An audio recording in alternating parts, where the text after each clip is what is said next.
the audio lectures, we are going to start with pathophysiology. We are going to see imaging aspects, differential diagnosis if we have time, okay? If not, we are going to see some case presentation and summary.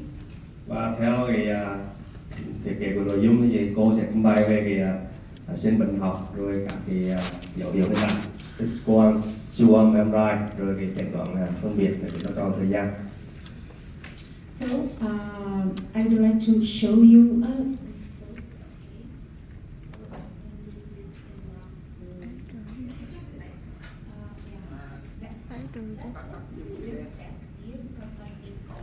Bên này đây.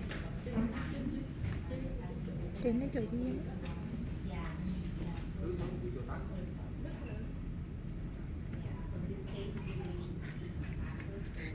Ngủ nữa.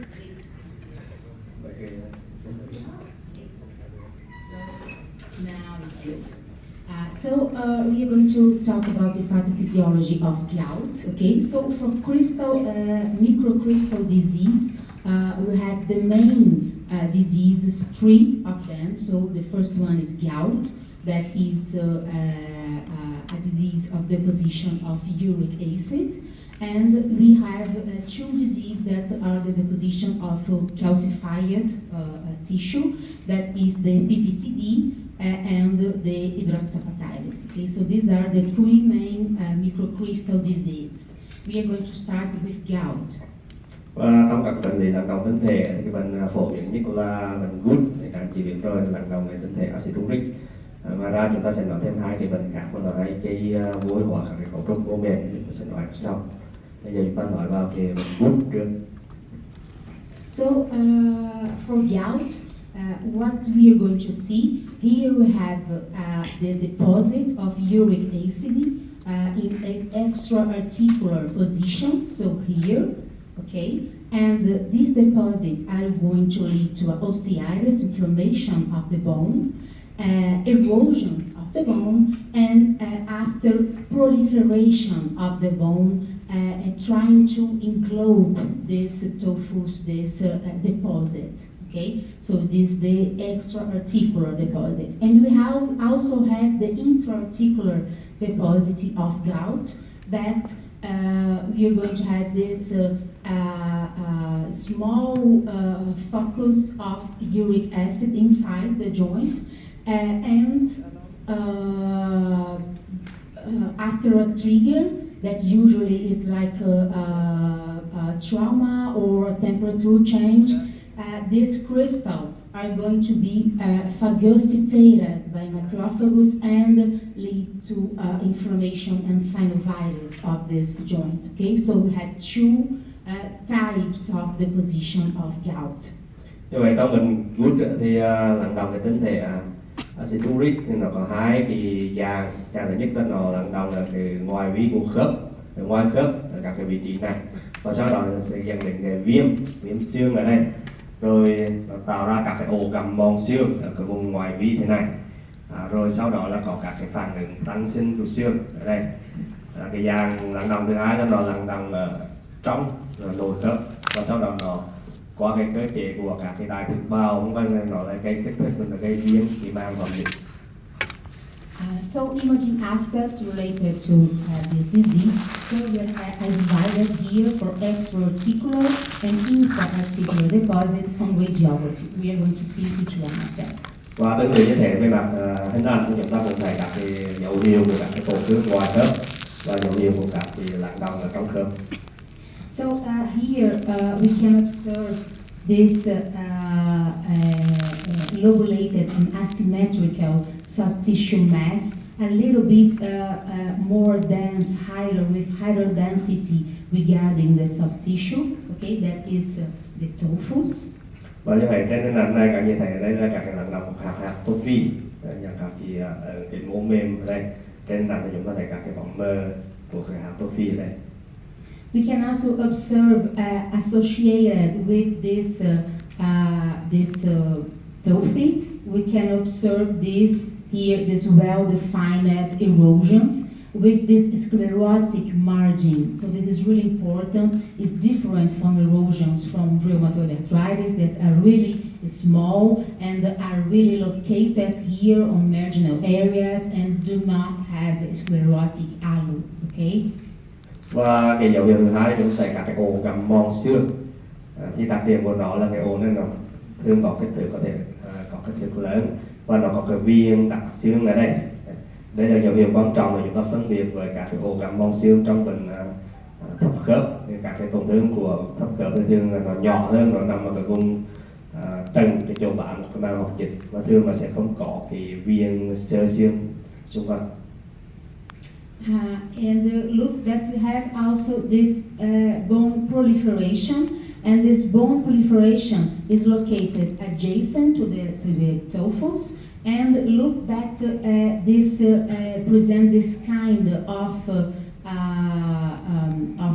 bone formation that is we call overhanging, that is trying to englobe this tophus. So tophus is like here, and this bone formation are going to do like that.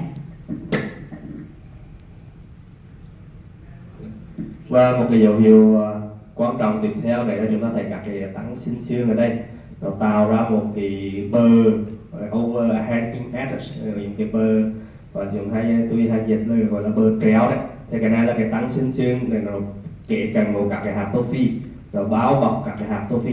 Những cái hạt tô phi ở đây thì tăng sinh xương là sẽ như ở ngoài vi này nó bao bọc, nó tạo thành cái bờ phát triển ra cái bờ treo này. Okay, so this is the overhanging. This is an overhanging. Okay, that's why we call this kind of bone formation overhanging sign. Cái này là cái hình ảnh overhanging.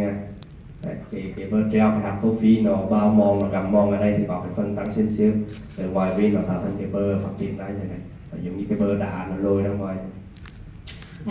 On ultrasonography, what we are going to see also extraarticular and intraarticular deposits. So for extraarticular deposits, we can observe this intratendinous or juxtaarticular mass with more echogeneity. Okay, so here we can observe in the popliteus tendon in this region, and also here inside of the patellar tendon.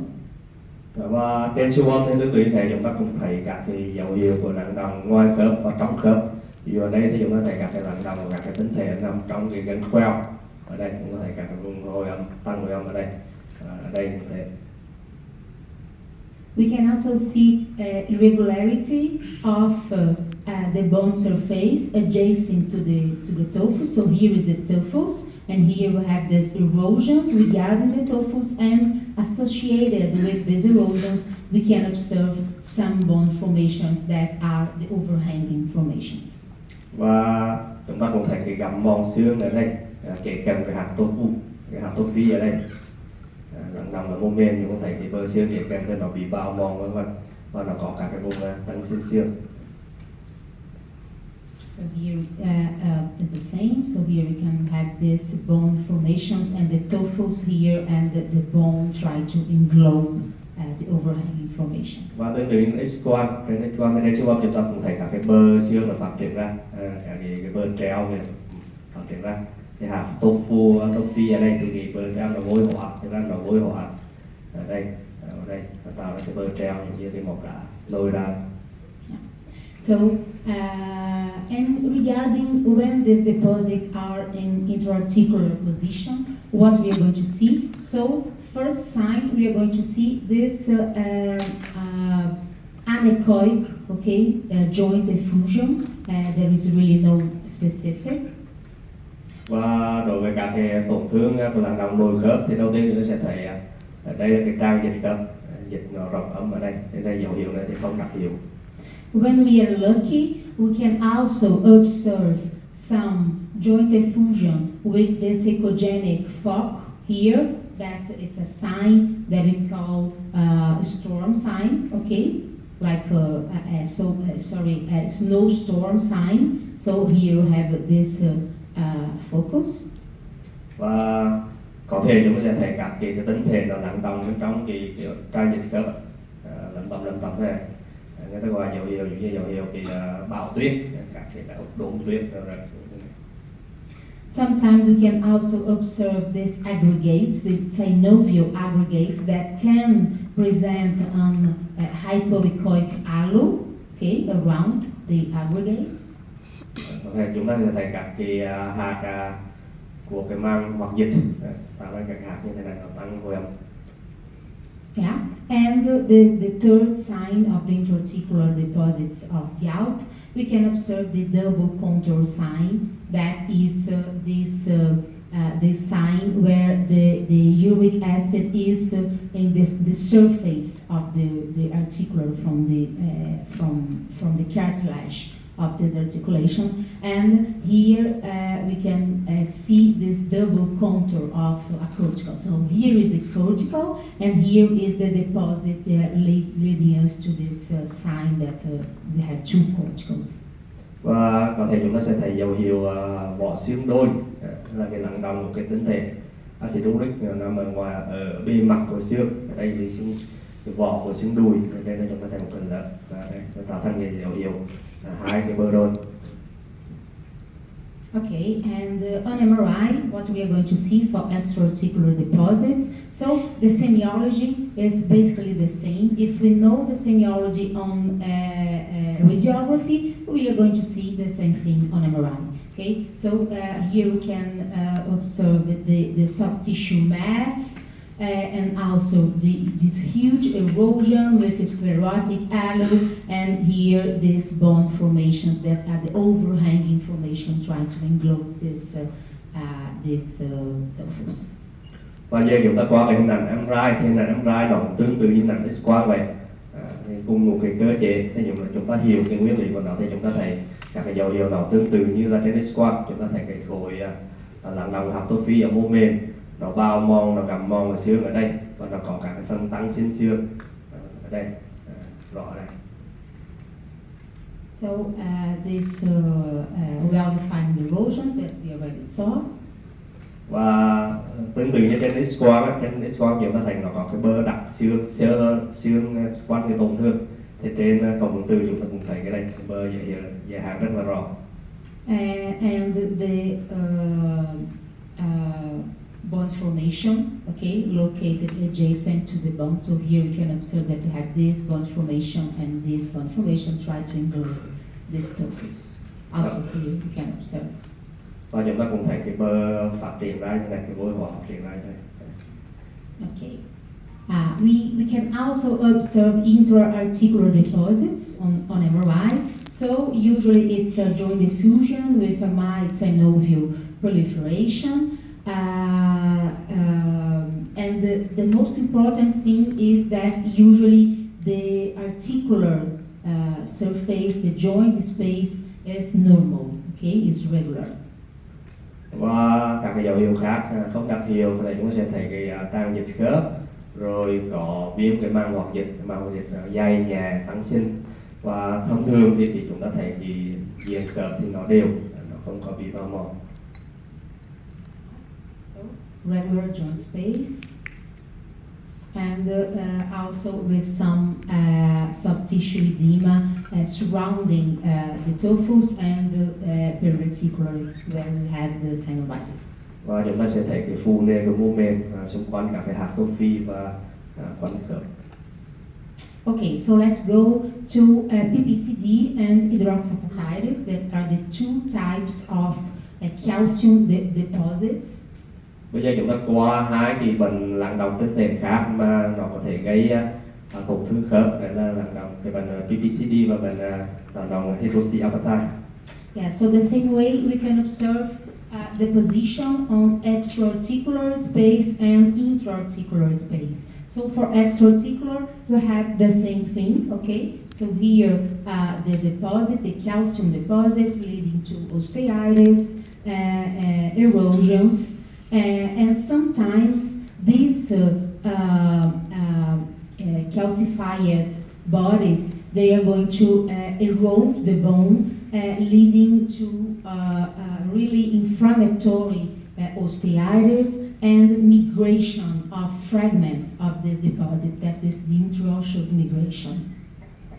Và như vậy nó có thể có lắng đọng ở ngoài khớp các cái vị trí này, Và tương tự như trong bệnh gút thì nó sẽ gây viêm xương rồi gây các cái ổ bào mòn. Rồi trong cái bệnh lắng động hydroxyapatite thì có thể có các cái mạch xương nó di lệch vào trong. Okay, so just to review that and look that here on gout we had the bone proliferation, the overhanging proliferation that we are not going to see on PPCD and hydroxyapatite. Usually we are going to have this inflammatory bone and some fragments going through these erosions. We do not have bone formation regarding calcium deposits. Và một cái điểm khác biệt đối với hai cái bệnh này so với bệnh gút thì trong bệnh gút thì nó có cái tăng sinh xương tạo ra cái bờ xương bao bọc cái tổn thương bên ngoài. Còn trong hai cái bệnh lắng động thân thể sau này thì chúng ta sẽ không thấy, chúng ta chỉ có các cái ổ bào mòn rồi có các cái mạch xương rời nó di trụ. For intra-articular deposits, in the same way, we are going to have calcium deposits inside the joint. A trigger is going to stimulate this phagocytation by macrophages, leading to inflammatory tissue. Okay, and this kind of inflammatory synovitis that we are going to see on calcium deposits are really similar to osteoarthritis. Okay, so in our routine, I think every week we can see a case that we think that is osteoarthritis, and this is not osteoarthritis. We have also calcium deposition disease leading to this inflammation. Và đối với cái thể nó lắng động trong khớp thì nó cũng gây kích thích viêm cái màng hoạt dịch và nó cũng gây cái phản ứng các cái triệu chứng hình ảnh giống như là trong cái viêm khớp vậy. Và có rất là nhiều cái trường hợp mà chúng ta có thể chẩn đoán nhầm viêm khớp nhưng mà nó là do lắng động các cái cơ thể và lắng động canxi. And how we are going to make the difference between osteoarthritis and the crystal deposition disease? We have some signs, okay, that we are going to talk in the next slides. But the most important are that usually intra-articular disease of microcrystalline disease, we are going to see a lot of cystic changes in the articular surface. We have this sprocket aspect more prominent than an osteoarthritis of the joint surface, and usually we are going to see this condition in atypical locations related to osteoarthritis. So these are the three main characteristics that we're going to use to make this difference, but we have also others that we're going to talk about.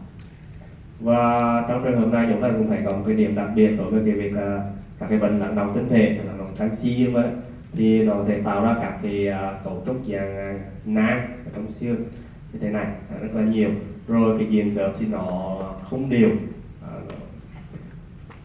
tổn thương cái diện khớp nó không đều và nó ở các cái vị trí không đặc hiệu đối với cái thoái hóa khớp. Okay, so PPCD and hydroxyapatite, extra-articular and intra-articular deposits in the same way. So X-rays for hydroxyapatite, we are going to see this oval and really dense, well-defined deposit that usually is located inside the tendons, in tendons insertions, okay? It is really common on supraspinatus tendon. And we can also observe the interosseous migration of this deposit, as we saw here. And for PPCD, what we are going to see is this thin and really small calcifications inside meniscus, inside the TFCC, okay, here inside the tendons. So look the difference. The hydroxyapatite is really big and round and it's like crowned, you know. And PPCD is really difficult to see, is inside meniscus and it's like that, this linear pattern when we compare with hydroxyapatite. Đây một trường hợp lắng động hydroxyapatite thì chúng ta thấy cái trên X-quang thực vai thành cái cấu trúc cản quang vôi hóa tròn đều và cái vị trí hay gặp nhất chính là cái gân cơ trên gai. Next slide. Và như khi chúng ta thấy cái lắng động của họ nó tiếp tục được vào trong của các cái gân theo cái gân trên gai này này. Đây là S1, đây là siêu âm chúng ta thấy. Còn đối với PPCD thì chúng ta thấy các cái lắng động rất là nhỏ, các cái đường cản quang rất là mạnh trong cái ở đây, rồi trong cái súng chêm ở đây là nhỏ ở đây cái gân gõ. For each particular deposits, when we talk about hydroxyapatitis, usually we are going to have a joint destruction like that without osteophytes or bone fragmentation. So no osteophytes and no bone fragmentation, we are going to see this kind of destruction that in the shoulder we call Newark shoulder, okay? And for PPCD, what we are going to see is arthropathy that is really similar to the osteoarthritis. So let's translate first this one. Và trong đối với lắng động hydroxyapatite thì chúng ta thấy cái tổn thương khớp rất là nhiều, phá hủy cái diện khớp, nhưng mà có cái điểm đặc biệt là nó không có các cái gai xương và không có các cái gọi là fragmentation, là các cái vỡ cái tạo ra cái mảnh xương ấy, như là trong cái thoái hóa khớp. Trong thoái hóa khớp mà khi mà phá hủy nhiều như thế này thì thường chúng ta sẽ cái gai xương rất là nhiều, nhưng trong lần này thì chúng ta không thấy cái gai xương. Cái bệnh tiếp theo PPCD thì chúng ta thấy cái này là đặc biệt là nó phá hủy khớp rất là nhiều và nó tương tự như là thoái hóa khớp vậy. Vậy thì cái câu hỏi đặt ra là làm sao để phân biệt được giữa cái này với cái thoái hóa khớp? Yeah, so as I said, is an arthropathy that is similar to osteoarthritis because you have joint narrowing here, also sclerosis, subchondral sclerosis, but you have some specific characteristics that we need to think about microcrystal disease. The first one is a typical location. Okay, so we need to see osteoarthritis in articulations where we have overload. Charge, okay, mechanical charge, as the tibial-talar joint, as the knee, as the hip, okay, as here there's articulation between the metacarpal bone and the trapezium. So we are not used to see this kind of osteoarthritis on radiocarpal joint, also talocalcaneus navicular joint, because these joints don't support a lot of charge, okay, a lot of mechanical charge. Và cái điểm đầu tiên để phân biệt giữa cái bệnh lắng động PPCD này với cái thoái hóa khớp thì đầu tiên là cái vị trí. Thì cái vị trí của thoái hóa khớp thường là các cái khớp chịu lực, nó biết rồi, ví dụ khớp cổ chân, khớp gối, khớp háng vân vân. Còn trong bệnh lắng động tinh thể này thì còn gặp ở các cái khớp nó ít khi thấy ở các cái bệnh thoái hóa khớp, ví dụ như khớp xương quai, cổ tay, khớp xương thuyền, xương thang, rồi các cái khớp xên gót, rồi xên gót ghe vân vân. Những cái khớp đấy thì khi chúng ta thấy thoái hóa, nhưng mà lại thấy trong cái bệnh lắng động tinh thể. The second aspect is this subchondral sclerosis. We can also observe subchondral sclerosis in osteoarthritis. However, subchondral sclerosis will be more defined and more white in crystal deposition disease. Cái điểm đặc biệt thứ hai là các cái sơ hóa dưới súng thì trong cái lắng động tinh thể này thì nó rõ hơn là trong cái thoái hóa khớp. Trong thoái hóa khớp chúng ta cũng thấy cái sơ hóa dưới súng, nhưng mà cái sơ hóa dưới súng của thoái hóa khớp thì nó ít hơn. Còn trong trường hợp lắng động tinh thể này thì nó rõ, nó rộng hơn. The third aspect is a lot of cystic changes regarding the articular surface, as we can observe here. Okay, so we can also observe the cystic subchondral changes in osteoarthritis, but in microcrystal deposition disease, this is more numerous. Dấu hiệu thứ ba là chúng ta thấy nhiều cái nang xương dưới súng hơn. Trong thoái hóa khớp thì chúng ta cũng thấy các cái nang xương dưới súng như thế này, nhưng mà trong lắng động tinh thể thì thấy nhiều, nó rõ hơn.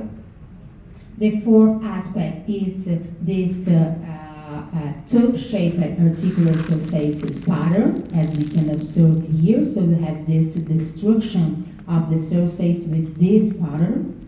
Và cái dấu hiệu tiếp theo chúng ta thấy dấu hiệu phá hủy của diện khớp. nó tạo cái bờ diện khớp không đều, là giống như cái bánh răng vậy, giống như cái bánh răng cưa như vậy. The 50 aspect, and I think the most important one, look here, as we have this arthropathy that is really severe with a lot of joint narrowing and also a lot of sclerosis and no osteophytes, very rare. So for arthropathy like that, for osteoarthritis, we need to have osteophytes. This is the most important aspect that we need to remain here. Và cái điểm thứ 5 rất là quan trọng là trong cái lắng động tinh thể, bệnh lắng động tinh thể thì không thấy các cái gãy xương. Đối với thoái hóa khớp, khi mà mức độ thoái hóa nó tiến triển như thế này thì thường chúng ta sẽ thấy các cái gãy xương rất rõ, nhưng mà trong bệnh lắng động tinh thể thì không thấy cái gãy xương. And the last one is this fast evolution and joint destruction and fragmentation of the joint. So usually a patient that presents osteoarthritis associated with calcified deposits, they're going to have a worse prognosis because the articulation are going to be like that in less time. Và cái dấu hiệu thứ 6 đấy là nó tiến triển khá nhanh đến cái phá hủy khớp và đây, phá hủy các cái khớp rất là rõ. Okay, so let's go for ultrasonography. Regarding extra-articular deposits, we are going to see this big deposits inside the tendons. Okay, so here this supraspinatus tendon. And regarding PPCD, we are going to see these linear and really small deposits inside the tendons. Exactly the same thing that we saw on radiographies, but now on ultrasound. Và tương tự như thế, trên hình ảnh siêu âm thì chúng ta thấy các cái lắng động tinh thể ở trong mô mềm. Ví dụ đây lắng động ở cái gần cơ tim gai, chúng ta thấy ở đây, và ở đây thấy. Okay, so regarding intraarticular deposits, so here you can observe a normal person. Here a person with gout, so look at that the uric acid is in the surface of the articular, and here look that we have these deposits inside the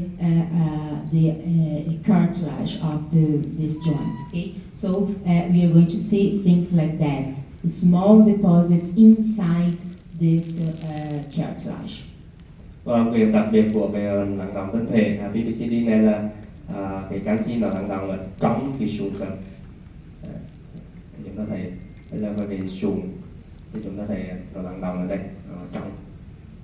And on MRI, what we are going to see, the same thing that we saw on radiography. So here we can observe this deposit that sometimes it can lead to inflammation when we talk about hydroxyapatitis.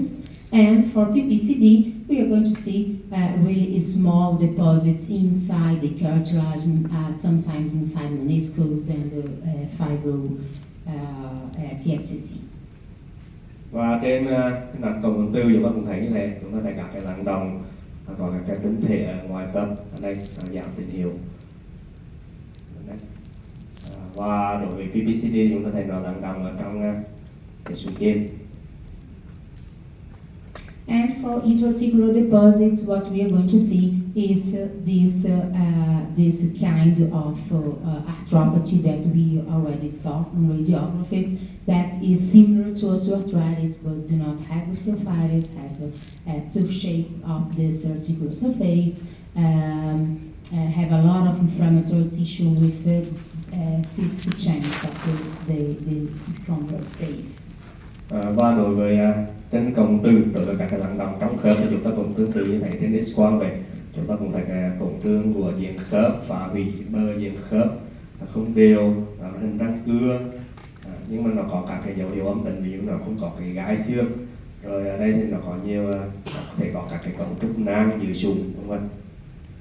Yeah, I think this yes. So it's really easy if you know the pathophysiology and what is going to happen with the deposit and the bone, you can observe that in any imaging method. Okay?